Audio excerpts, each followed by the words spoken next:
কি গো, রাত্রিরে কি খাবে? রুটি করো। কটা?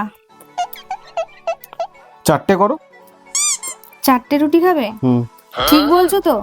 দেখো আমার কিন্তু এই ফেলে দিতে প্রচন্ড গায়ে লাগে। ঠিক আছে 3টে করো। তুমি 10 মিনিট আগে ম্যাগি খেলে, তুমি 3টে রুটি খাবে? আরে হ্যাঁ রে বাবা। না না, তুমি ঠিক করে বলো, তারপর আমি রুটি করতে যাবো। ঠিক আছে যাও 2টো রুটি করো। আমি কিন্তু খুব মোটা মোটা রুটি করি। 2টো পারবে তো খেতে? তাহলে একটাই করো যাও। হ্যাঁ সেই তো, তুমি একটা রুটি খাবে, এখন আমি আটা মাখবো, গিয়ে রুটি বেলবো, তারপর রুটি করব। খেয়ে দিয়ে আমার কাজ নেই, ওসব হবে না। বাইরে থেকে খাবার নিয়ে নাও।